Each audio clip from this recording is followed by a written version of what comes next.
Whenever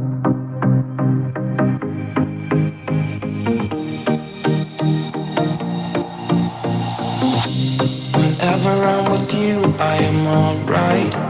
There's something about the way you make me feel inside. I'm counting down the days till we fly away, heading to the sun, only you and me. Don't wanna waste another day being stuck here in this place. No, wanna hold your hand in mine, watch the sunset in your eyes. Baby, I want us to act like we are 22 right now. Just let go, lose control, play songs on the radio too loud. This could be magical. Whoa, whoa. This could be magical. Whoa, whoa.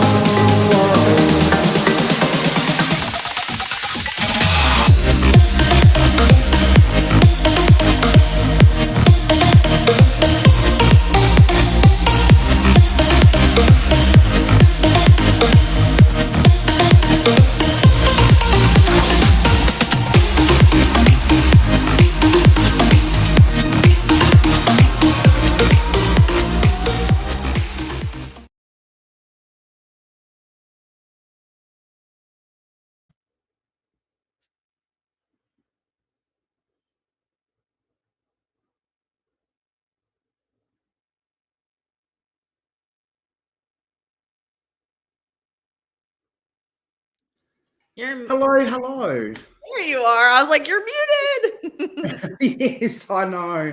How is everyone? Well, I hope. Hello, Stephanie. How are you today? I'm good. How are you? Oh, I'm pretty all right. As you know, I had a karaoke night with Intrepids Saturday night, and I think I'm still getting over it. Oh, dearie me. The funny thing is, it's what time? Like mid-morning your time, and it's evening my time.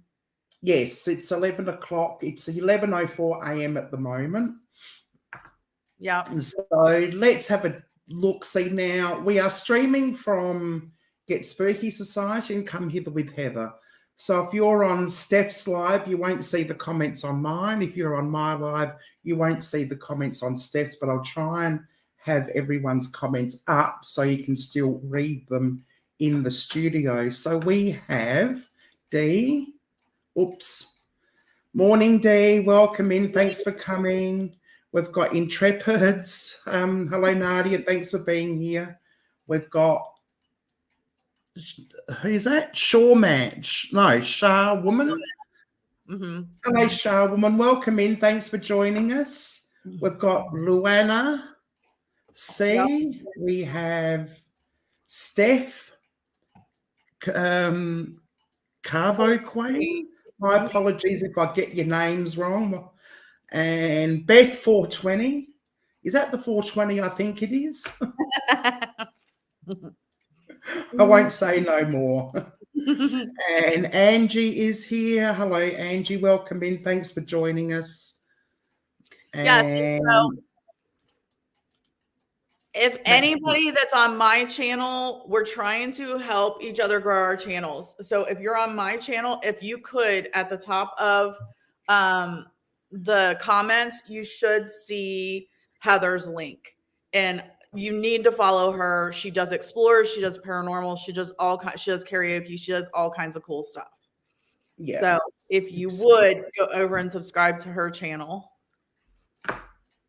Hello, Michael's Adventures. And I've done the same for Stephanie. If you're on my channel, go to the top of the chat, the pinned comment, and you'll be able to connect with Stephanie there. Hello, Gloria. Welcome in. Betty, how are you? Welcome in. Thanks for joining us. And Michael's Adventures. Bluegrass. Hi, Bluegrass. Welcome hey, Marsha. in. Everyone's coming in. Yay. Oh, it's going to be another party. It is. Now, just don't forget, for those people who have just come in, we're streaming from 2 different channels. So if you're in my channel, you won't see what's being written in Stephanie's chat. And vice versa. If you're in Stephanie's chat, you won't see what's written in my chat, but I'll try to highlight everyone's comments on the screen as much as I possibly can. Thanks. If you are in my chat, you can type in the word Urbex, URBEX, and your channel link will drop. So feel free to connect with each other as well as Stephanie and myself. That's right. Marsha. Do we have a Marsha? Is that bluegrass? Yes. Oh, Marsha. okay. Hello, Marsha. Do you get that all the time? I say it every time I do a reading. Yes. You know, I had a friend who was never allowed to watch that show, The Brady Bunch, because the parents said that the kids, if they didn't get their own way, they'd grizzle and whine and moan and groan until they got what they wanted. And she said that's not very good attitude. So, Okay, guys, well, one of the things that we wanted to say too is we have a small, real paranormal group that Heather and I are part of. There's, I think, 7 of us, 7 channels. And we help each other. And we're trying to eventually, it's just hard because there's a lot of different time zones, especially with Heather versus US. But we're trying to like eventually get more of the channels on with us and like do panel discussions about different things paranormal. So Heather and I were the only ones that could get our crap together for this first one. yes. Once we've got a routine, and however often we choose to do these discussions, the others we hope will, you know, just fall into place. Right. With any luck. It's hard to get people together, absolutely. Even in the same time zone. We all have lives. It is. Yeah, it is. For sure. For sure. Yes, just want to welcome in Scratch and Pete. I think he's new, and Angie. And I might have said hello to Angie earlier, I'm not sure. But if I haven't, hello and welcome. So yes, I would just want to, I can't think of Shaw Woman's name. Is it, I want to say Denise, but I might be wrong. Or does it start with a D, Shaw Woman? I can never remember. Spooky, hello. Oh, and Betty. Yeah, I've said hello to Betty. Yep. So it doesn't matter how many times I go live, I still get nervous and tongue-tied. You think I'd be used to it after all these years? Yeah. But no. And the reason why we're kind of sitting off to the side is because we both have equipment behind us. So underneath my lamp right here, there is a cat ball and a flashlight. So you're not going to be able to see it if I sit in front of it. And same for Heather. She has hers over to her side as well. Yes, I have a doll that has, at the very least, I don't know much about the attachment of the doll, but at the very least, it's got residual energy. And it does set the cat's ball and the K2 meter off every now and then, especially when she got a new outfit. My friend Moira crocheted my doll's new outfit. Oh, nice. When we put it on, we put the cat's ball right where it is now. And it was glowing. We asked the questions, asked the attachment questions, and yeah, they were happy with their new dress. Fun. Great. Hello, Tommy. Welcome in. Thanks for joining us. Excellent. Okay. Again, if you're whoever's channel you're on, you've got both our links pinned to the top of the chat. Please go and support each other as well as yourselves. Right. That makes sense. Anyway, so what we thought we'd talk about today was something a little bit different. Later on, we might, if we have time, we might talk about my pending trip to the US. But right now, we were wanting to talk about how spirits view the world they're in now. Right. You know, Stephanie had a conversation. Do you want to talk about the conversation you've recently have had? Yeah, Steph, I have spirits in my house. And so I just thought I would just put them back there. You never know. They like to, she asked if I have spirit, if I'm trying to contact them. Usually I have them sitting over here on the hearth, and just every once in a while it could be guides too. It's not always spirits. It could be guides. No, one of the things that we've been trying to do lately is if we get a spirit at an investigation that is really active in answering our questions directly, we like to ask them questions like, what do you see? Can you actually see us? If you can see us, how many of us are here? You know, are you seeing 2023, or are you still seeing what it was like when you were living? And sometimes they'll say they can see us, and then I'll say, how many of us living are in the room? And they never answer that correctly, which then leads me to believe either A, they can't really see us, B, they're not an intelligent spirit, or C, they can't tell the difference between living and past.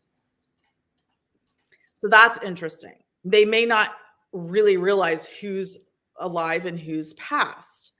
On top of that, I had a really interesting conversation at the tavern where I work that's very haunted. And they said, why is it, they're skeptics. Why is it that when people talk about, oh my God, I saw a ghost, they're in a white dress, they're from the 1800s, they're, you know, wearing period clothing. So I know it was a ghost. It couldn't have possibly been somebody alive. So that just sparked another thing, Heather, is I believe that there are real live earth angels and spirits that we may be walking next to that we don't even know as a spirit. So that's why they don't stand out to us as a spirit, because they look like us. They're dressed like us. They look like they're in the present.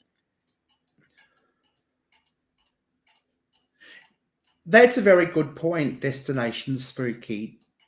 Do they see us as, because sometimes, now I've seen it. It hasn't happened to me, but I've seen, I know Amy's Crit was called a witch. Other people have been called spiritual beings or something similar to those lines. Are people who from an earlier time, let's say the 1800s, 1700s, whatever, see the modern technology and think, what on earth is going on here? Are you witches? Right. You know, and I've been called a witch. Yeah. You've been called a witch too, yes. I've been called a bitch. I haven't been called a bitch yet from a spirit, but give them time. Yes, that is a good point. Now, one of the things that also in my video this morning that I uploaded from the basement of the canal house, again, for I don't know how many times, I was asked to wear a dress. They actually asked me to remove my pants to wear a dress because they're from times when women didn't wear pants. So they can see I'm wearing pants, but they want me to be in their time frame. So that makes sense to what Destination Spooky is saying, is they're still seeing their time. Yeah, that's true too, Steph. Very true. Yeah. Yeah, well, that's possible too. I've never really thought about it until we had these early discussions about doing this conversation on the panel. Yeah. Yeah, and that's, you know what, Steph, in the video this morning, when I was there, I was like, I'm so sorry. And then I was telling Dale, I guess I'm just gonna have to wear a damn dress. And then the Scarlett O'Hara in me was like, screw that. I am not wearing a dress because some man from the 1800s wants me to wear a damn dress. I'm wearing pants. Hello, Yankee Kyle. Welcome in. Thanks for joining us. Kyle. Yeah, absolutely. Quite possibly. Yeah, it's really interesting that if your current time culture conflicts with past time culture, do they want to engage with you? Right. Is that maybe that's just a thought that I had just then? Will they want to engage if they don't like, the way you dress or the way you look or the way you have your hair or? Right. So then I thought, well, I may not wear a dress, but what if I bring a dress as a trigger object? Mm-hmm. To then continue the conversation. You want me to wear a dress like this dress? And then maybe that spurs the conversation even further. Yes. Or buy a Scarlett O'Hara dress and say, should I put this on? Because I would have been an hour. Give me an hour and I'll be right back. I'm sure they weren't easy to put on. Absolutely. Over in the same manner.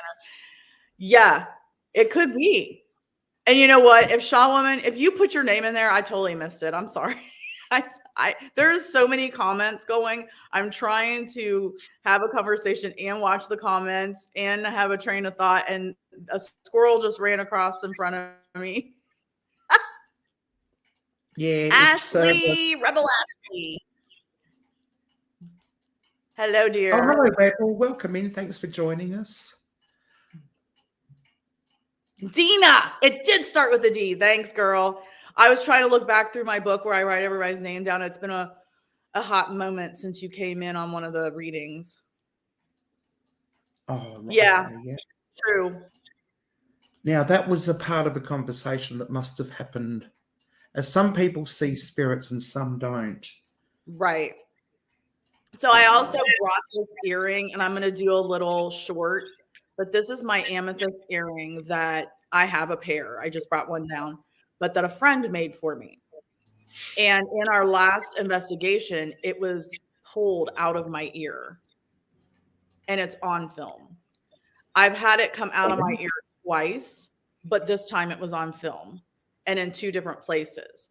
So I just wanted to show, I'm going to do a little video of this with the investigation video. I just want to show everybody. It's this little clear back. No, I won't be able to get it back on here. That goes on here and it gets ripped out of my ear. And I've tried everything and it literally, yeah, I'm trying to hypnotize you stuff. It literally doesn't just fall out of your ear. It's not like the back is working itself off. The back is still stuck to the back of my ear. And I took it as far off as I could and had to shake my head around to get it to come out of my ear. So that's going to be an interesting video coming up. That sounds amazing. Yes. Yeah. I've never had anything like that happen to me. Well, Dina, it's amethyst. So it's my amethyst that, I'm wearing for protection. And it happened at the haunted tavern where I work one night. And then it happened, same ear, but I can't prove it's the same earring. I don't know. They're both the same. Now we're talking about squirrels. I was mugged by a ghost. It's the most action I've had in a while. Squirrels. Where did squirrels come into it? Oh, geez. So, yeah. So, I don't know. Now, Heather was telling me an interesting thing about a spirit that they have, you guys have over in Australia, that does not show up as somebody from the 1800s. Yeah. Yes. Okay. So we had a very famous, this is local to Adelaide, a very famous, Intrepid's knows it because she lives just around the corner from me, a very famous ghost at a suburb called Elizabeth. Now, just to describe Elizabeth is almost like a fake town. It was built for the 10-pound pom. So for those who don't know what a 10-pound pom is, the English government actually paid families £10 to migrate over to Australia and fill up the town of Elizabeth. So the South Australian state government created homes and businesses and factories and created almost like a city, a Stepford Wives type city, but obviously not as freaky. And so that was actually built in around about the 60s. Now, it was in and around that area. Actually, I don't think it was quite Elizabeth. I think it was a bit lower down, lower south from Elizabeth. But yeah, no, Elizabeth East, I reckon it was. Sorry, I'm losing my train of thought. And there's this house. Like the homes there are so unobtrusive, just plain, modern, typical government type housing. And there was this girl in a bikini who spotted in the hallway, in the pool, or in the lounge room at various times of the day. And she's a full blown figure. You actually see her, like I'm looking at Steph right now. And she's in a bikini, a red one, I think, or yellow one, I can't remember. But she leaves this yellow, oily mass behind her whenever she appears. So that's an example of a spirit that's very well known here in Adelaide. Not so much anymore because the spirit seems to have disappeared since the house was knocked down. Yeah, that was actually dressed in a bikini, not in mid-century clothing or. Here we That's go. interesting. That's very interesting. There you go. Check Elizabeth in the 1960s out here. For those who have any interest in South Australian history whatsoever. It was named after Queen Elizabeth. I'm there just so I can see her. But you said they tore the building down. I can't remember. I do believe she only winks. What she did, she was saying. Now, this is one of the more famous stories. She was sitting in the lounge room.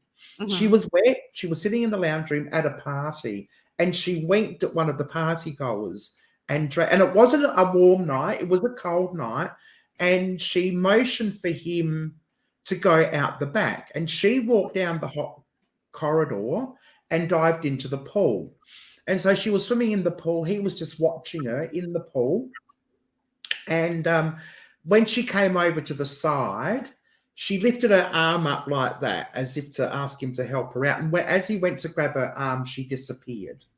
And so, yeah, it was very, very freaky, I imagine. And I know they've had plumbers and other workmen at that particular house who refused to go back after experiencing the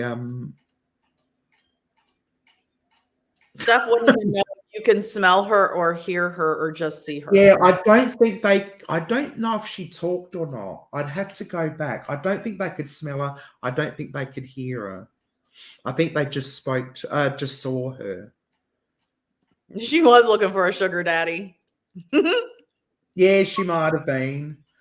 Yes, we did have a prime minister who went swimming and disappeared. He was only in office for a short time, just a few months, I think. Oh, wow. Yeah. Harold Holt. There's a huge, huge mystery on Harold Holt. You can just Google search Harold Holt and something will come up. Australian Prime Minister. Mm-hmm. Hello, Shandy. How are you? Welcome in. Thanks for joining us. I hope you're well. Yeah. So, yeah, I don't know. The only apparition that we've caught that looks like a person definitely she was from the 1800s. She was the postmistress. We caught her in still shots, 2 different still shots that I took. And she like had her hair almost in the Princess Leia type buns on the side, and she was dressed in period clothing.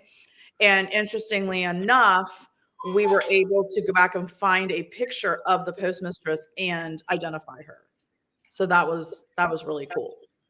But other than that, I can't say I've seen an apparition to the extent of knowing what they had on. Yes. And I wonder, what do spirits do what do people do? What happens if people die when they're naked? Has anyone ever seen a naked spirit? I haven't. Well, I mean, I guess it depends. Like I was just saying, it's like, well, it depends on how much detail we see. Like maybe the ones that we can't tell what they have on, they might be naked. Well, yes. Tommy says Tommy, a wow. family member saw an apparition at the supermarket.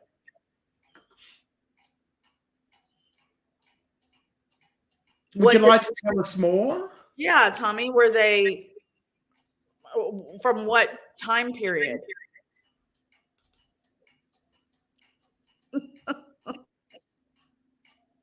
That's really cool, Ashley.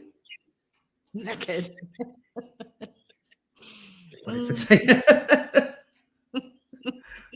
Oh, I have a list. I have a list of naked ghosts I want to see. Now this conversation's taken a turn. Yeah, I know. Sorry. You never go live with me. You never know where the conversation's going to happen. Early 1980s.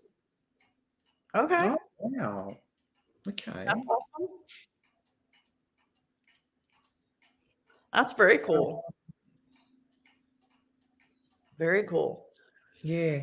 Now, the other spirit that I spoke to, because we also what would happen if we actually saw him? What would we see if we saw him? There was a boy, Werner can tell you his name, that we went to a cemetery. We spoke to a boy, and he told us that he was looking forward to going to the shops on Monday to buy new shoes for school. And I just wonder what he would look like. Mm-hmm. If he actually appeared, if we had photos of him or we saw him. Mm-hmm. Did he ever get to school? Did he ever get to buy shoes? I wonder, did he die before he got to buy shoes? I wonder what happened to him. Maybe he died on the way to get shoes. This was in a country town, so I'm suspecting that it would have been a trip to Adelaide. Right. Interesting. Yes. Hello, this is Dead Adventures. Well, yeah, it is very interesting. I don't know, because I also think that it's a lot of what we perceive is because of what we see in the movies or on TV or what we're told over the years. And so, I think that has a lot to do with what people believe they saw.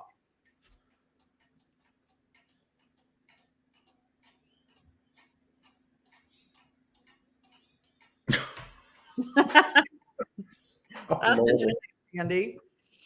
So yeah, I don't know. I mean, it's said that supposedly that it takes a while for spirits to be able to harness their energy and be able to communicate with us intelligently. Yet I've communicated with spirits that have only been passed for a few years. So it just really, really depends on their, everybody's different. I don't know. It's really hard. Yeah, and just recently, you now, and I'll share my story in a moment. But just recently, you communicated with what was a manor, slaves that were hiding in a cupboard, hiding in the closet or upstairs. Yeah, in the attic. In the attic, too frightened to come down. So are they still in their time frame? Right. Is the master still there? Well, and then time's passed. Exactly. So at the tavern where I work now, it used to be a brothel in the 1950s. And those women that we attempted to communicate with, there was 6 that came through, and they were afraid to communicate with us because they they were still in the 50s. They still felt that their manager, boss, if you will, was still telling them what to do. So they really didn't want to communicate. They were afraid to communicate with us, just like the slave children were afraid of us because unfortunately we're white. I don't see when I'm in that zone, I don't see things that way. So somebody had to knock me in the head with it. Stephanie, they're afraid of you because you're white. I was like, oh, I didn't think of it that way. Yeah. Yeah.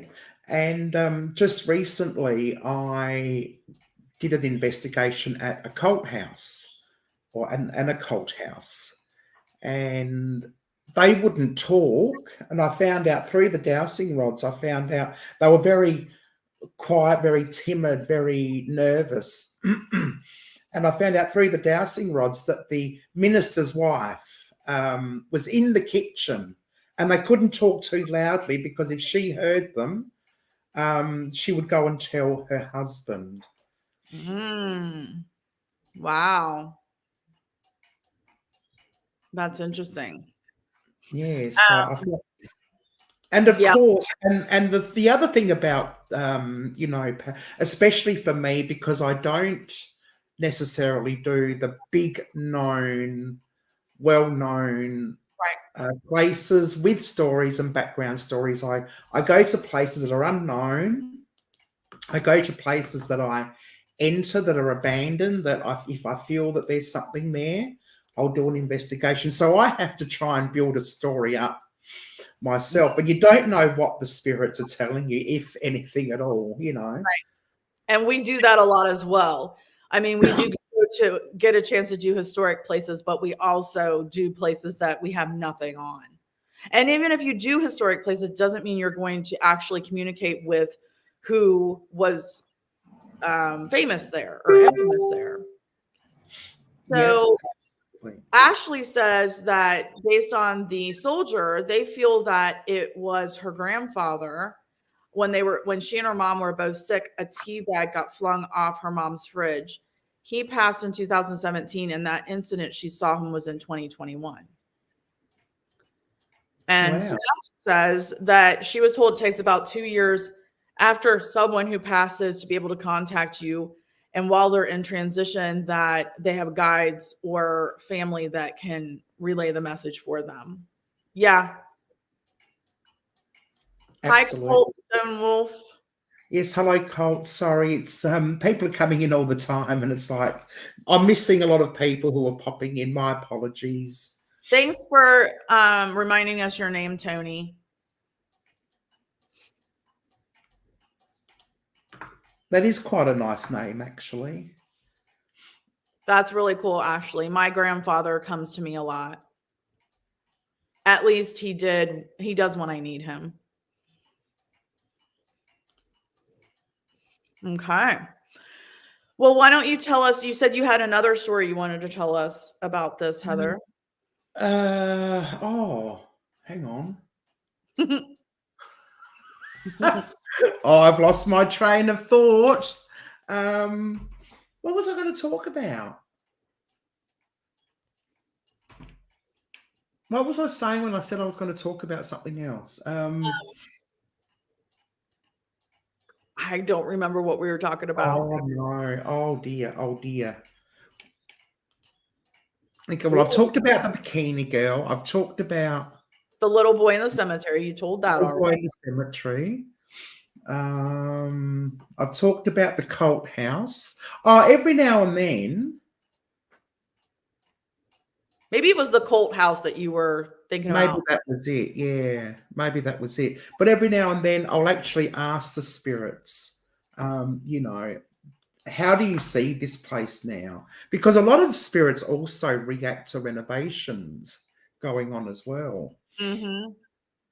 And do you see this place as it used to be, or do you see this place as it is now? Because as a lot of people know who are on my channel, I go to abandoned places and places that are literally destroyed. And if there's anyone there, it's just interesting to know if they see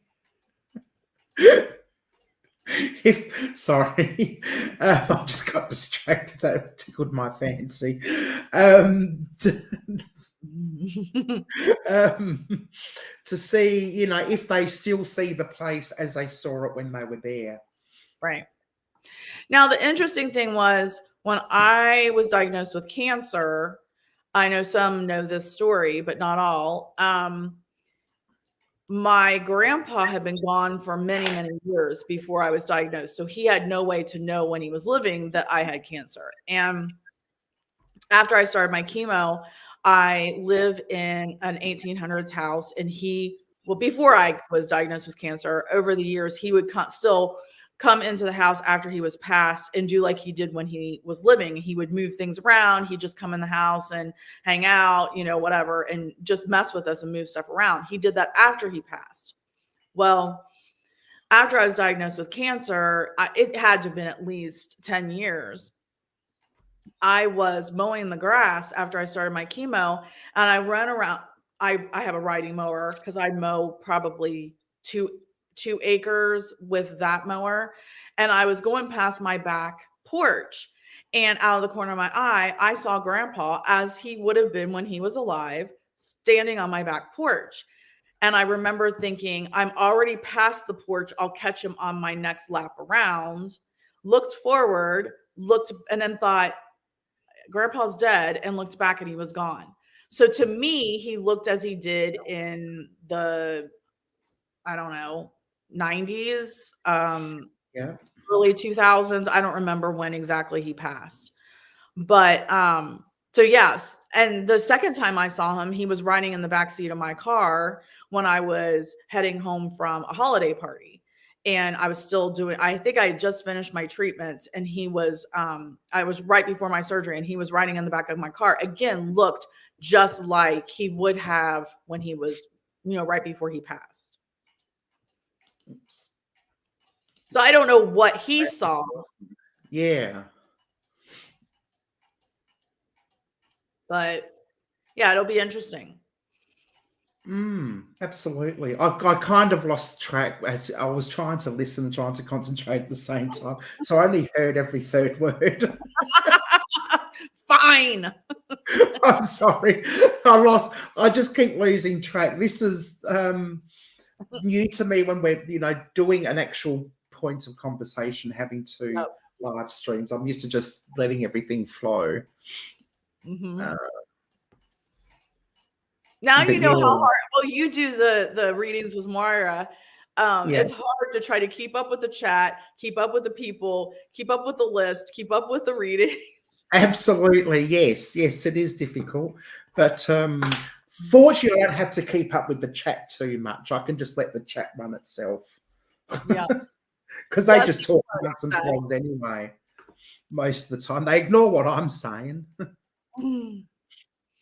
So Tommy says something to think about. With his work, he's been reviewing locations, and the phone number of the officials from one of the locations is part of my late father's governmental ID number. Well, that's interesting. Oh. Wow. Very interesting. Being a backseat. Okay. So it's also interesting is the difference in the places we're able to locally investigate. So like where you are, Heather, you are able to go into a lot of abandoned places and explore. Yeah. Which is so interesting to me because I don't have that where I live. Not that it's not in the US, it's just not in my neck of the woods. We don't have a lot. I mean, we have some abandoned places, but I'd probably get shot if I went in them. They're not like out in the middle of nowhere like yours are. Ours would be like, among other residences, if you will. Yes. We have similar, so we don't go into them. Mm-hmm. But that's interesting. I would love to be able to, with permission, do an real abandoned place and explore it and see what happens. Even if we had to sign a waiver, say, because I know the first thing they say, oh well, if you get hurt, which I understand. I understand that. Yeah, absolutely. We tend to take a few more risks here in Australia. We have very strict gun laws, Yep. unless of course you're out in the farm. But one of the reasons why we have so many abandoned places is because the early settlers didn't know the landscape and just assumed Australia would be just like England, plenty of rain, plenty of water. We've actually established what's known as the Goiter line, where past the Gordian line, and I'm assuming it's some kind of botanist who created this line. It's like an imaginary line across Australia where after this point there is no rain, there is no weather. It's just hot, dry, arid stuff, and nothing will grow. Nothing can be, nothing can live there.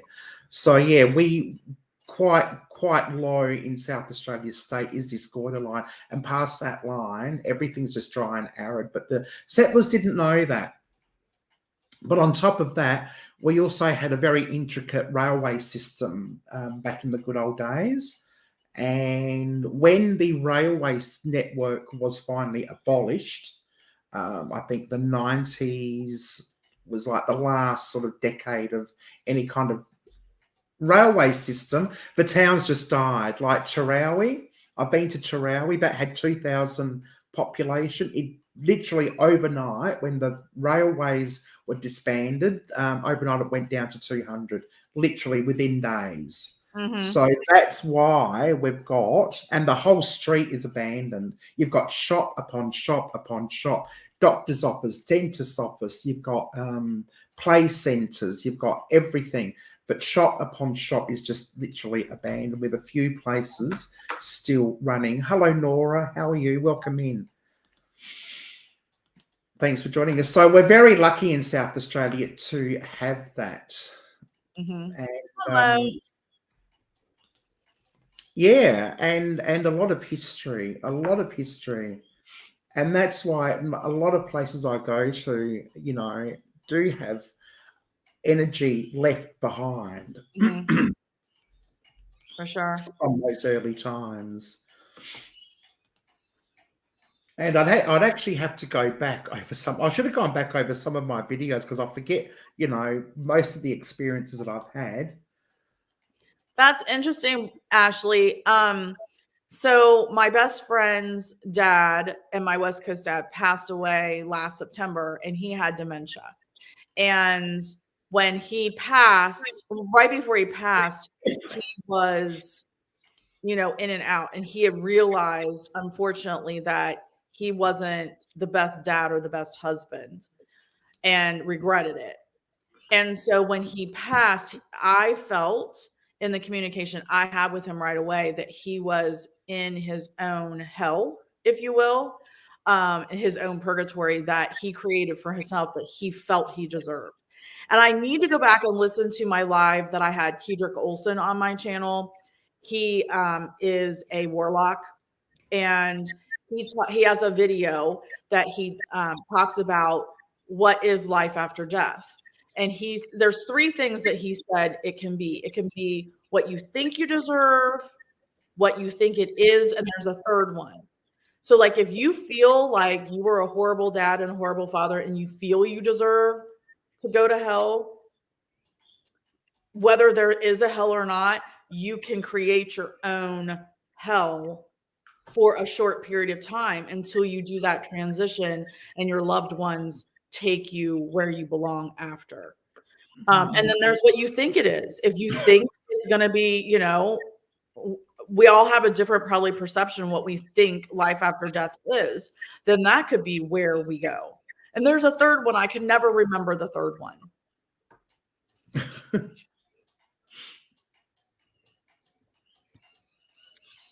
Yes, that's right. If you're in my chat though, Nightbot will drop your link if you type in Urbex, URBEX.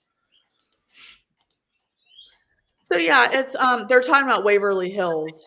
I hope we get to do that while you're here, Heather. Yes, I've been to Waverly Hills 3 times. Oh my goodness, I have not been there because I don't do all the big places and I rarely pay to go somewhere. Yeah. When we decided we kind of wanted to go, they had that whole lawsuit going on, and I wasn't about to give money to trying to kick out the people that saved the place. So I heard rumors that they've got that ironed out, but I don't know. Okay, yeah, the first time I went there, 2014, was absolutely amazing. I loved it. It was well run, well organized. Oh, pardon me. You knew what you were there for, and so did everybody else. But things went downhill. We went back in 2016, it was okay, but 2018 was bloody awful. I tell you what, they had people crowded in. Like the group was bigger. We did the overnight, the 12 till 6 a.m. investigation. They had double the numbers that they had back in 2014. They had rules about torches and flashes and cameras. The people there was nobody there interested in paranormal. They were running around like headless chooks. So I didn't even bother getting any equipment out. Mm-hmm. They'd stopped doing they did tours like in 2014. They had the tour. They let you go by yourself and you just swap levels every so often. Yeah. And you investigate. Then they bring you back and they do a group investigation with the tour guides. None of that in 2018. You were just left to run around as and how you liked, and you couldn't do anything. I was really disappointed. So this year, I know Werner wants to go back this year, but he wants to go back during the day because I think he wants to get drone footage. Oh yeah. So yeah. We're actually going to be in the Indiana area, or Indianapolis sort of area for quite an extended amount of time. So we might do a daytime and nighttime. We'll see how it goes. Yeah. But based on my last nighttime experience there, I'm not too keen to go back, to be perfectly honest. Mm-hmm.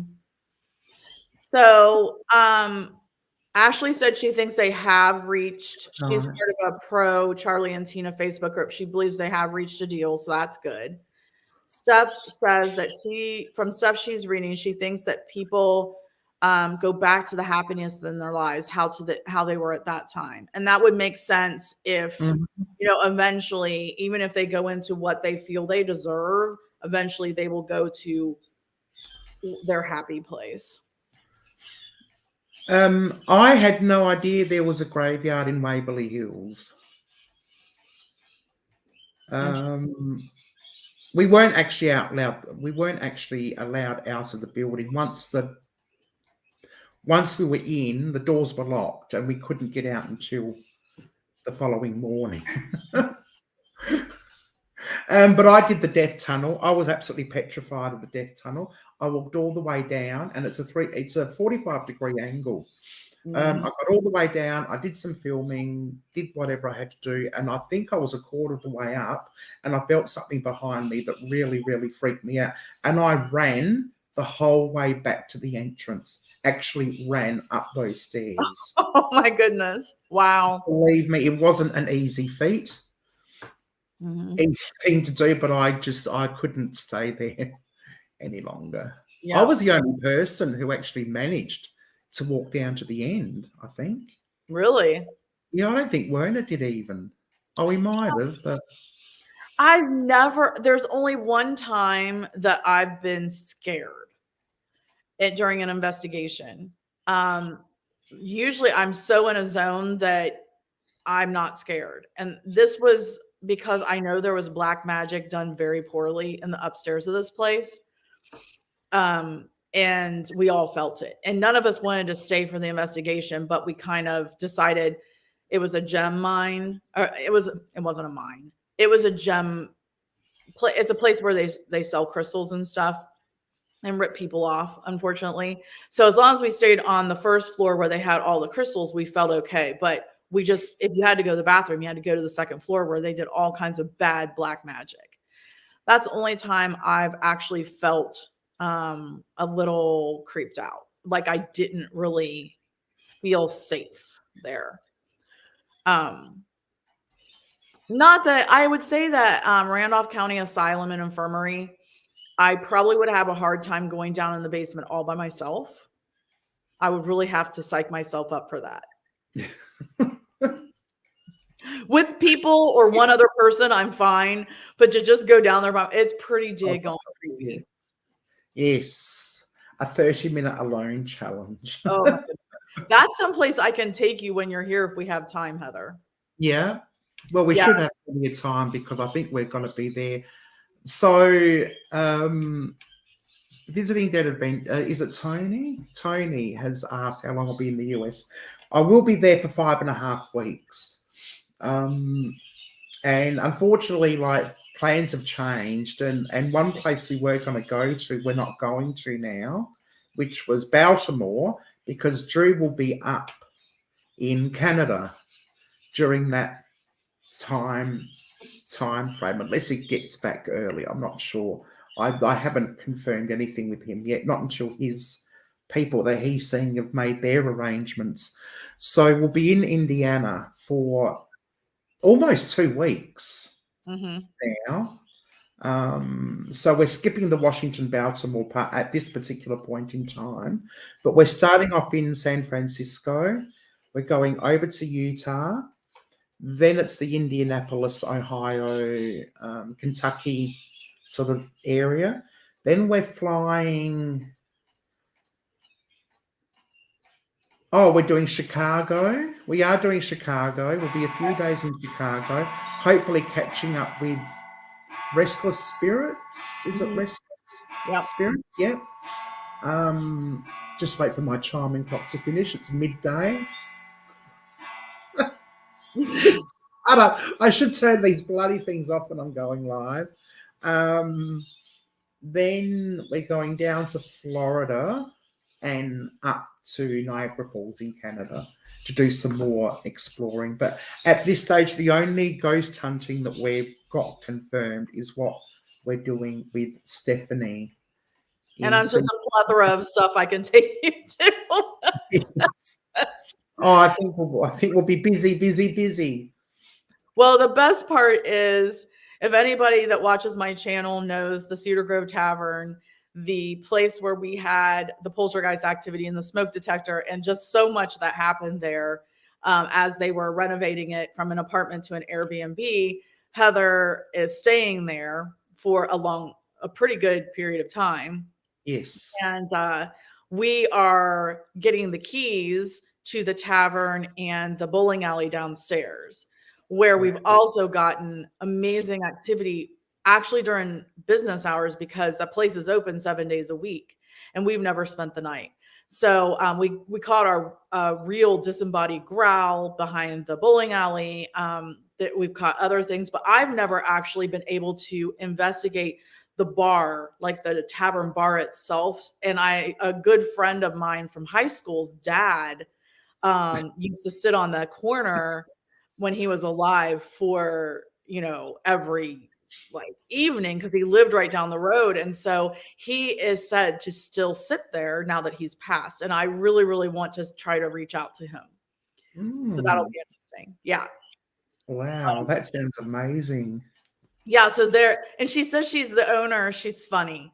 Her daughter Michelle lives in the house that's attached to the tavern, and so she lives over there now. We've investigated it as well. We didn't get as much activity over there, but her name's Michelle. She sounds like Minnie Mouse, and she calls me Ghost Girl number one, and Dale is Ghost Guy. So the owner, Bridget, she jokingly said she's giving the keys to Dale because he's the trustworthy one. I'm like, okay.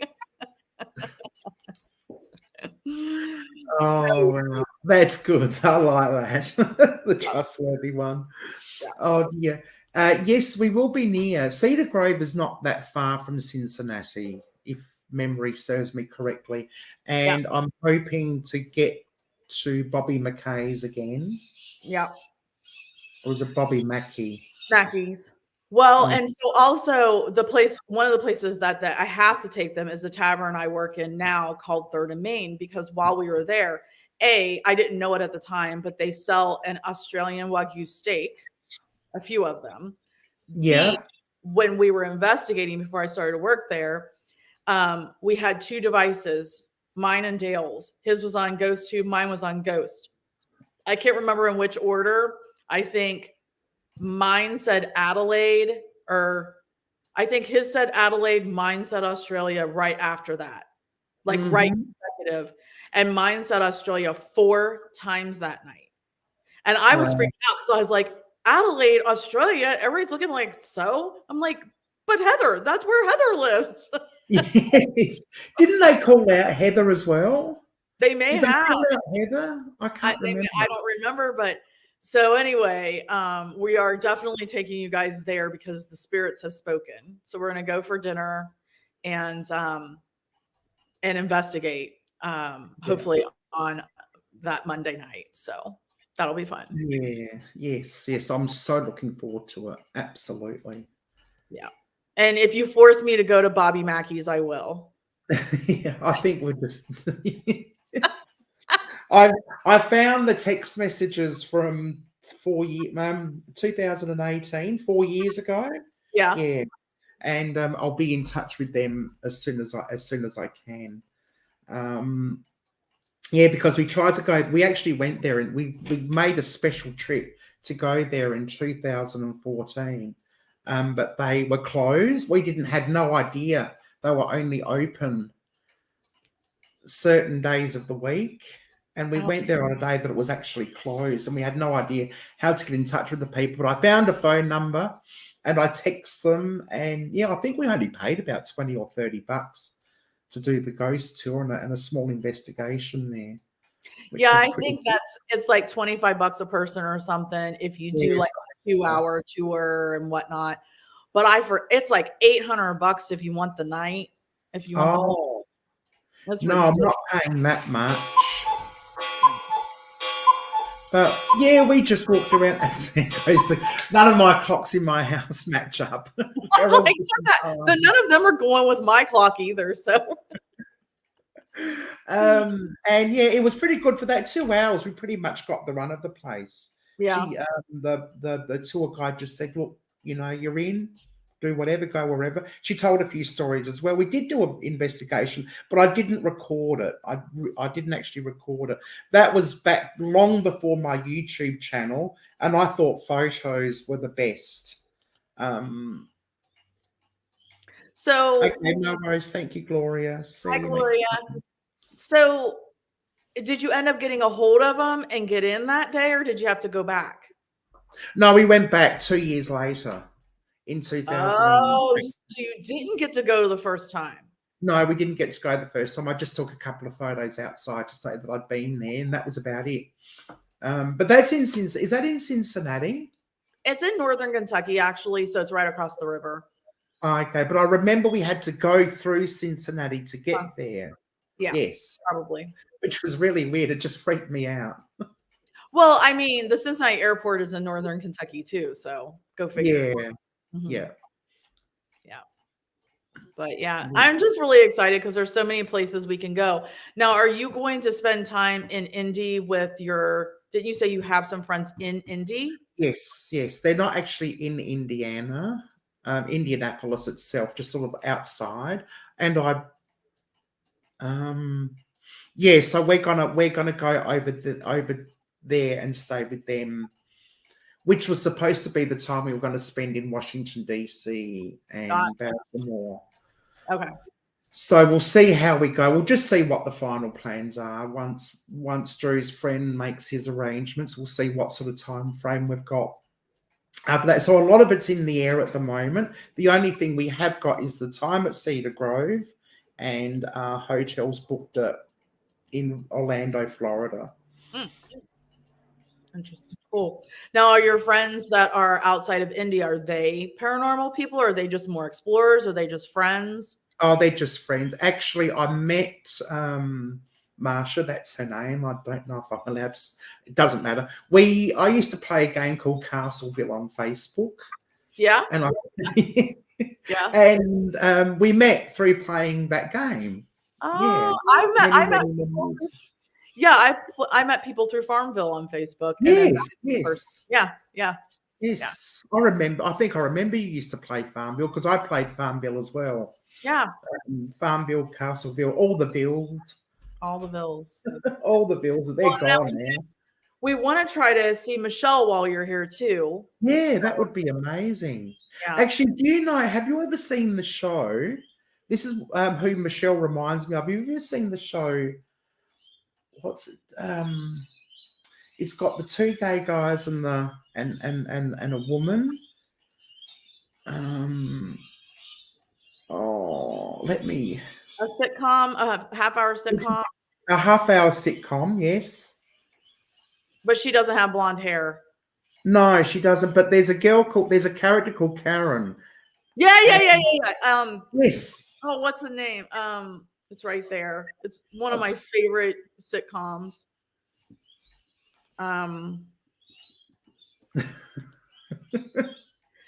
Oh my God, what is that? That was my I can't think of it right now, but I know which one. So she reminds you of Karen?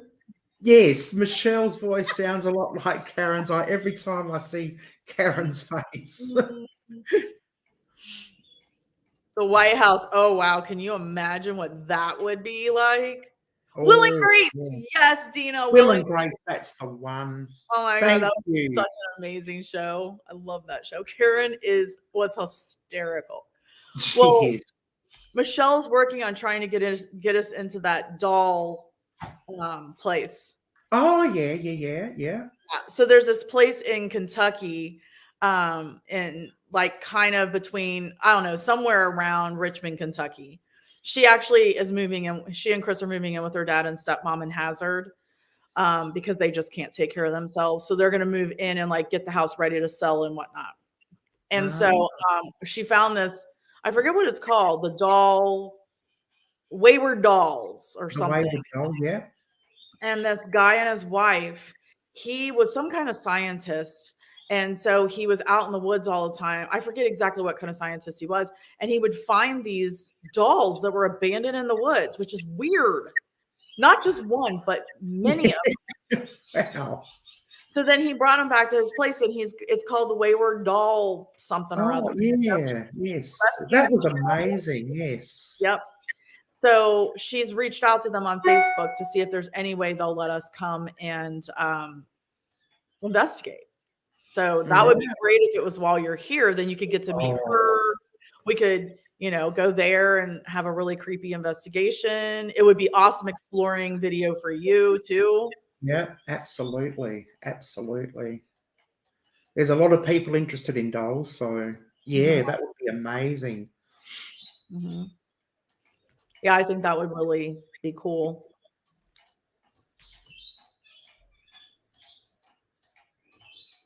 Down, Zach Fagan, is that what you're trying to say, Tony? Yeah, I've been seeing. I don't watch any of that, but I've been hearing bits and pieces of it. No, I haven't really. I can't keep up with that. That's all in the US. Australia doesn't tend to get many ghost shows here. Not on mainstream TV anyway. Only if you've got that special box that picks up. You have to pay for it. It picks up all the American shows. Yeah. Steph, do you know about that doll place in Kentucky? No, I mean, I don't think so, because Michelle's husband has been passing it on his way to the job site. He does housework, building and stuff. And so he's been passing it. And no, it hasn't burned down. Stuff says, nope.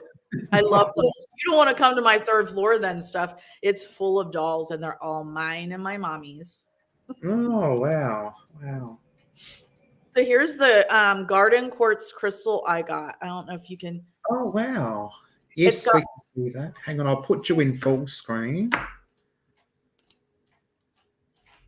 So it's got all these layers. It's called garden quartz. It's got all these layers.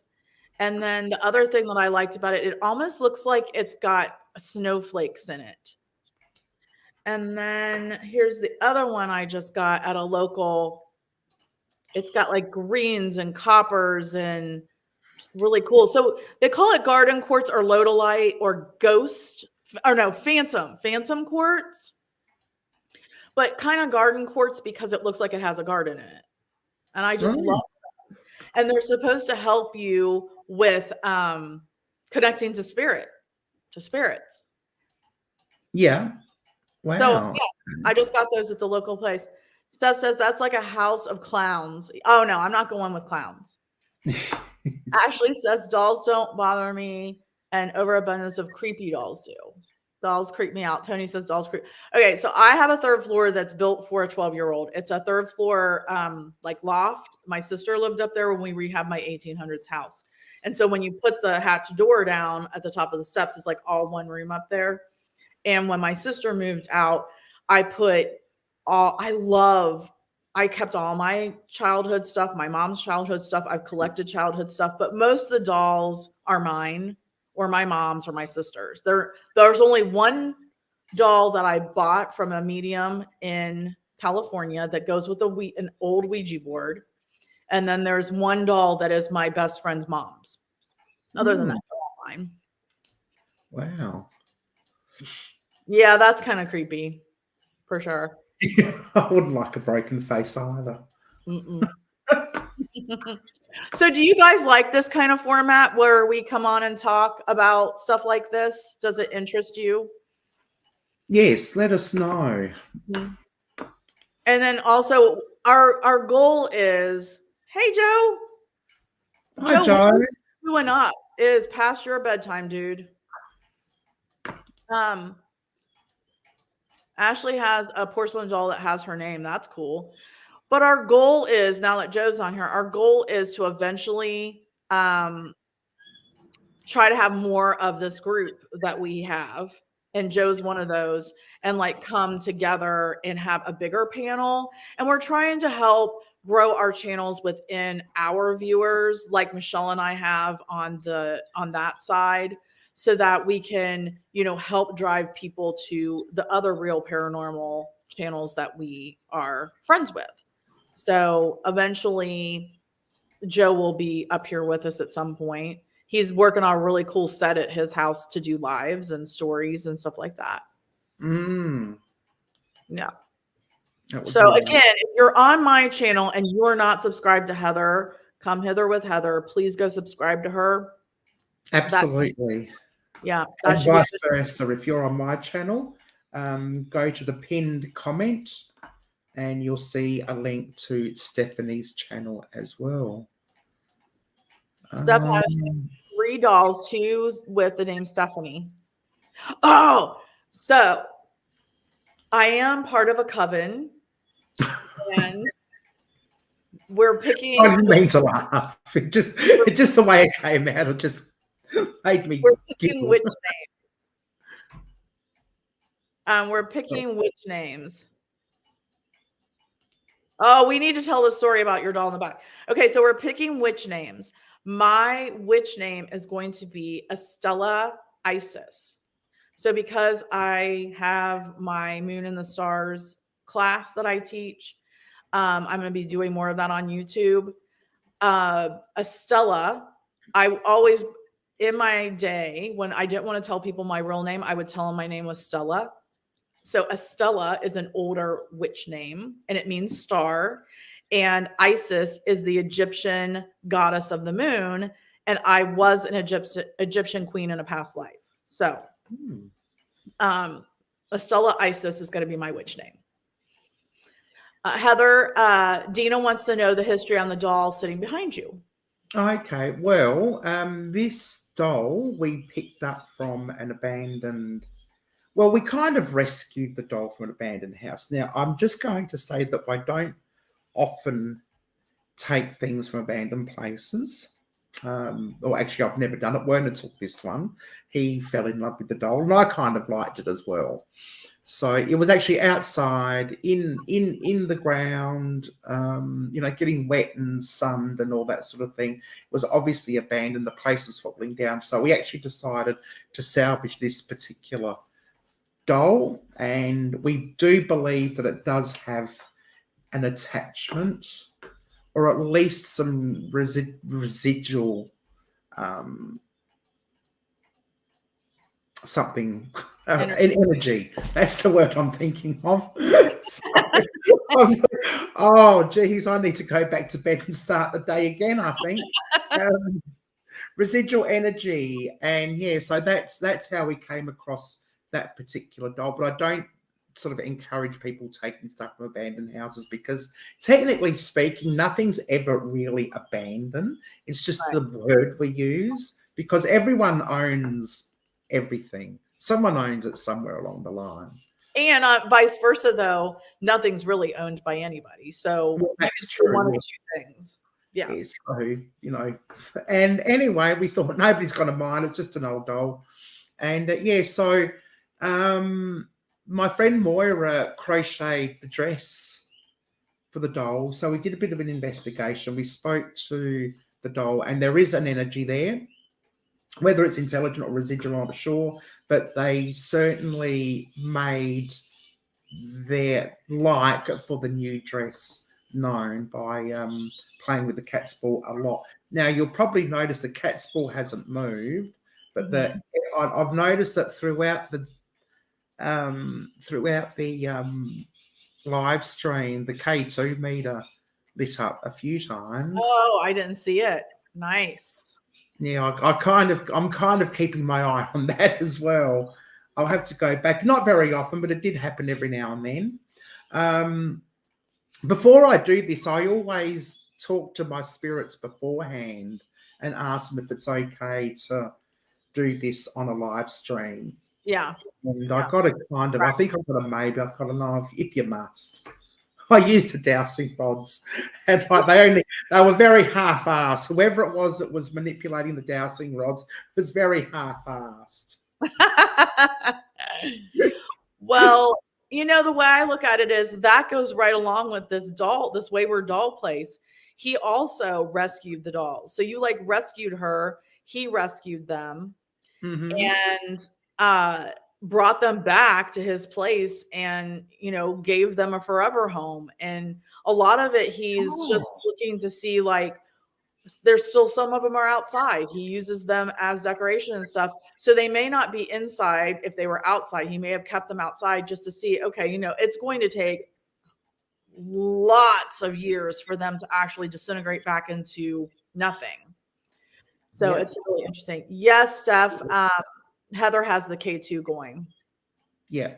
Hello, Drew. Welcome in. And Hi, Drew. I want to say that Joe and I from the paranormal side actually invested this doll together. Oh, you did. That's right. Yes. I only just remembered. Now, I don't know I think it was on my channel. Could have been on Joe's channel. I'm not sure. But if you check one of us out, you'll see it in a live stream somewhere. And you'll see the picture there. It's as large as life. That was a good investigation. We got Augustus come up and a few spirits I didn't even know we had here.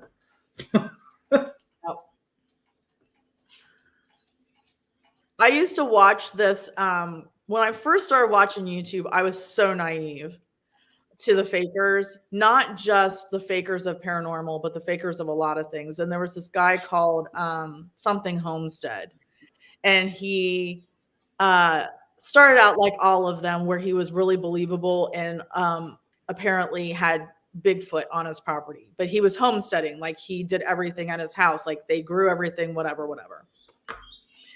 And so I guess he was just doing it about homesteading, and then decided, oh, if I claim Bigfoot is in my woods, then I'll get more viewers. And he did blow up.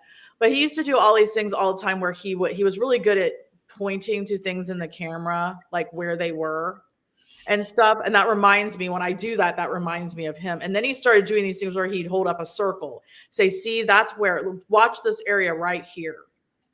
I can't do that. I know it's hard to do. There you go. Jared. Oh, yeah. Hi, Jared. Fluffy's here. Oh, hello, Fluff. How are you? Just out of interest, I'll be on Fluffy's channel tonight. We'll be crocheting from ghost to crochet. I love it. I'm a crocheter too. I used to crochet all my baby dolls' clothes. Yeah. I like to play with them. I just like to crochet them dolls. Oh, wow. Actually, there is a doll that I want to show you. It's in the cupboard. Can you give me a moment? Yeah, Jared's going to fight Bigfoot to the death. Oh, I can picture it too. Yep. Okay. This is Paranormal Oh, crochet. this is a doll. Oh, she's lost her little sock. This is a Aw, doll. I don't want to talk too much about it. It's very sentimental, but this is a doll dating back to the 70s. Yeah. And it belonged to my cousin. And my auntie gave it to me as a memory in my cousin's memory. But the hair's all matted and Yeah. ugh. Crocheted that little outfit. My auntie actually crocheted this. It's so cute. Yeah. And a different auntie, not the one that gave me the doll, but the doll was like quite naked. And if you can, because I was 7 or something at the time. Uh-huh. And can you see the blue? Yes. I actually wanted to give the doll some lipstick.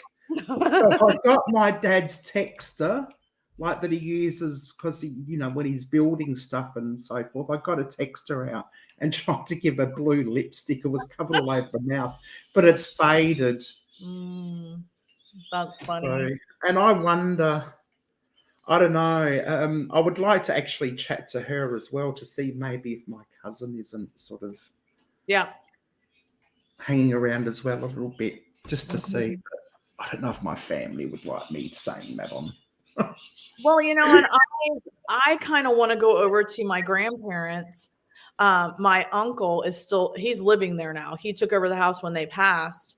And he had turned their garage into a slaughterhouse / butcher shop. And I kind of went there, and Grandpa worked there, and see if Grandpa would talk to us in the old butcher shop. I mean, kind of creepy, right?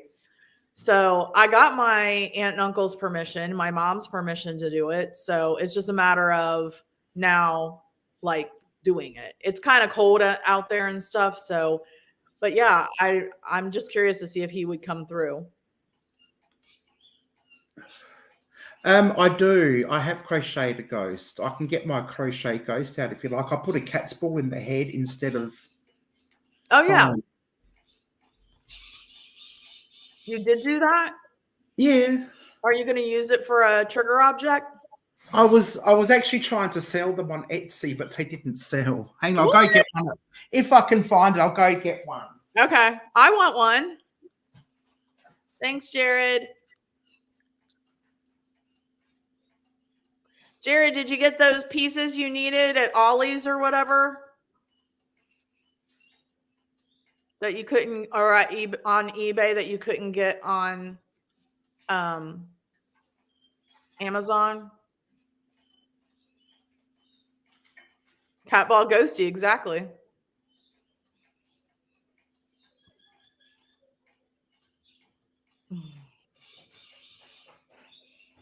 See, you have to clock into work in 2 hours and 12 minutes.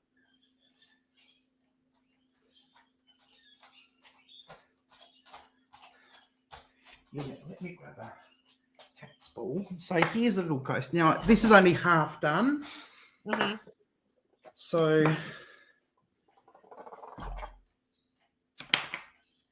that's it. It starts off as a circle, and then you create like the granny square to make the skirt. Yeah. And I just tie the neck up. I usually put in a little eyes and a nose. And instead of foam, I grab one of these and I pop it in there like that. And yeah. I like that. Make a little ghosty. Yeah. Were you on Jared's live that one night that they were talking about the different objects we can use? And Brent had the little, wasn't it a cactus or something? No, I don't think I was on that particular live. That's interesting because he had like a motion. No, it moved, but it would also repeat what you said to it.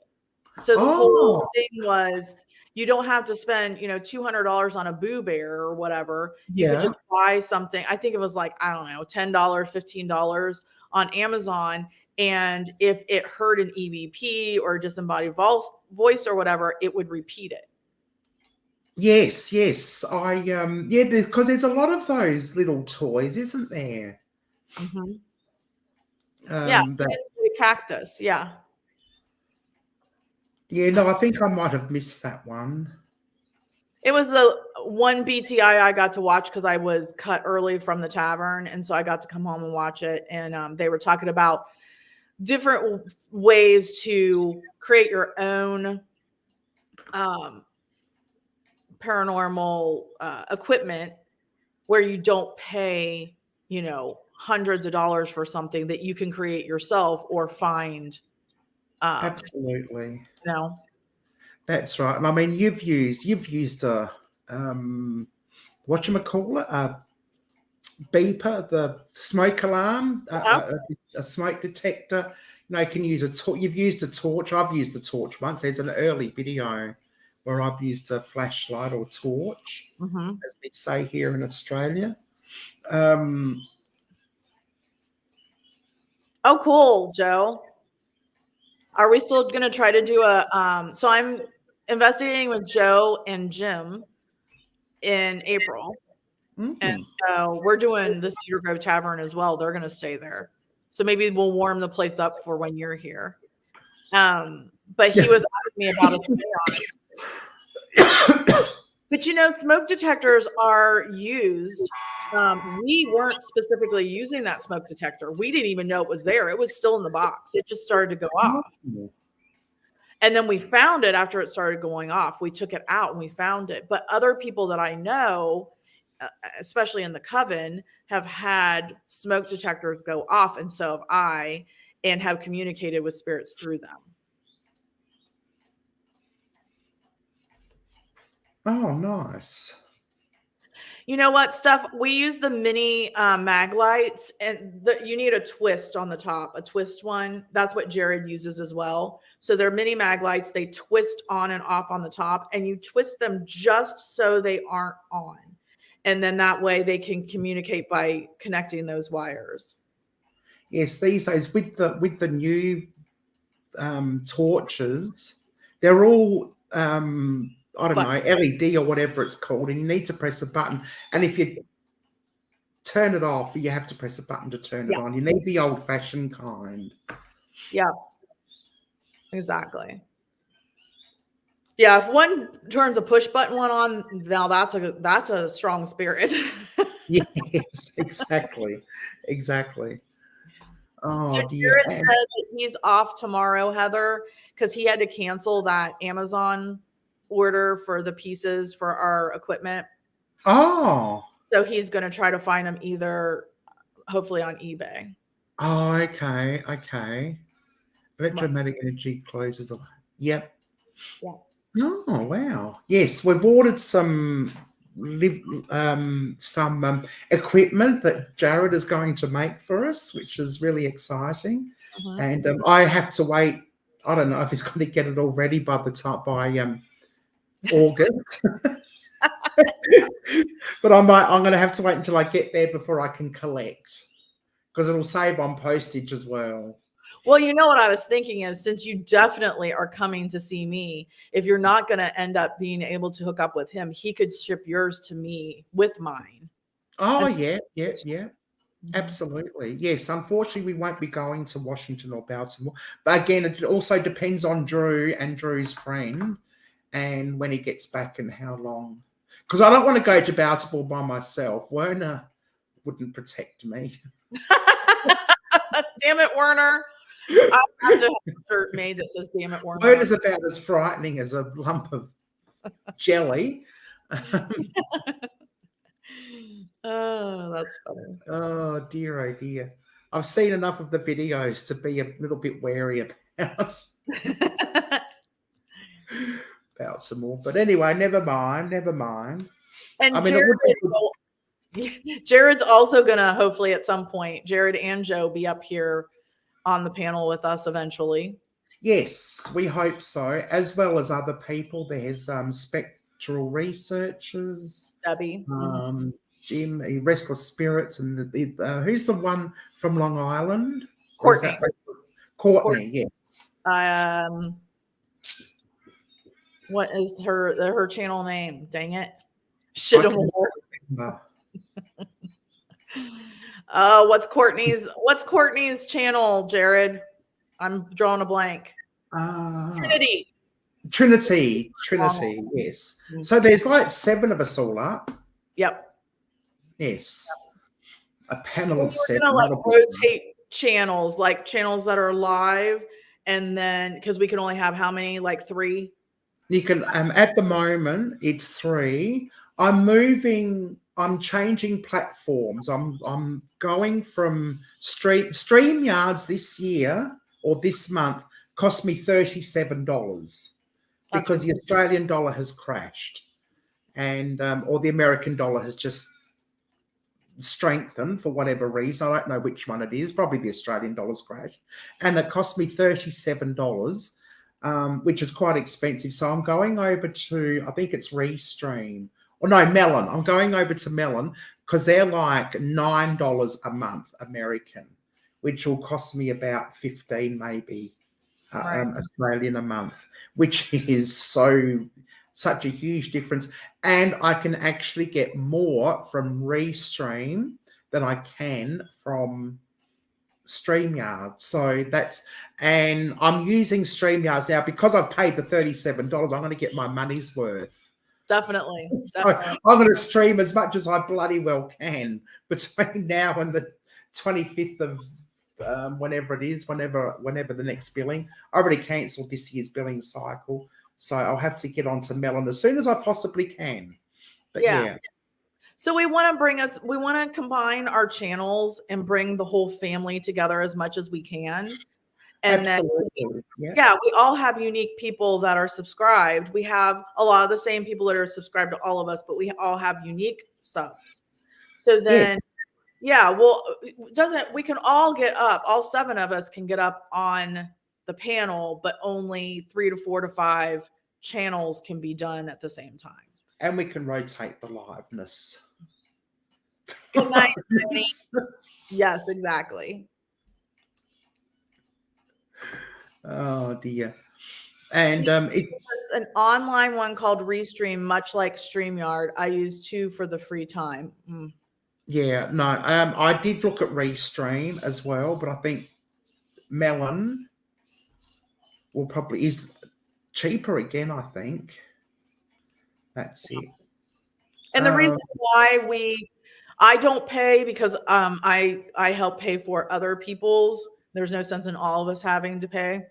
Yeah, well, that's right. Yeah. Absolutely. So yeah, exactly. So anyway, the reason why we do pay, at least for the basic, is because otherwise you can't stream to different platforms. You can't stream to different, multiple channels. It's terrible, Fluffy. It's absolutely terrible. Yeah. And I thought, I'm never paying $37 for this thing again. Ridiculous. That's just ridiculous. Yeah. Well, we've been on here an hour and a half. Wow. That was a pretty good effort. Time flies when you're having fun. It does. I hope you guys enjoyed this. Yes. And just before we go, if you'd like a topic of conversation, just give us a quick note in the chat or post a comment at the end of the live stream when we close. Let us know what sorts of things you'd like us to talk about. Topics, whatever. Let us know, and then we can start planning, and hopefully we get the others on board as well. Well, and the other thing that I did one time, Heather, as well, was put the link in and one time I did a live where I let one guest at a time come up and tell a story about their scariest paranormal experience, but they did it live. At one at a time, I brought them on screen. So we could also try that too. Yep, that's a good idea. Yep. Anyway, we can talk about it more now that we've got the ball rolling. Hopefully the others will say, hey, what a marvelous idea. Yep, we're all liking. What's your biggest challenge with doing real paranormal YouTube? That's a good one. Good topic, Joe. Good topic. Yeah, we'll jot that down. We'll have to have an ideas book. We need a notepad like Jared has. Jared has a big notepad. Yep. Steph says it was fun. Ash says it's fun. Dina says it's interesting and fun. Awesome, cool. And then, like I said, Michelle is moving to her dad, so I'm not sure when we'll have our next live reading show, but it won't be too long before we do that. They've got really bad internet at her dad's, so I'm not sure she'll be able to actually go live from there. She's got to figure that all out. So stay tuned on that. So good. Anyway, thank you very much, Stephanie. Yes, thank you very much, Kat, for participating and being here. Whether you've popped in and out or stayed here for the whole time, doesn't matter. We really, really appreciate your support and your contributions as well. It's been amazing. Yeah, and looking forward to our shenanigans while you are in Indiana. Absolutely. I can't wait to go live in America. I so know. How shall we sign off? Shall we sign off with the typical Spooky Society catchphrase? Well, Heather, until next time, stay spooky. spooky. Bye, guys.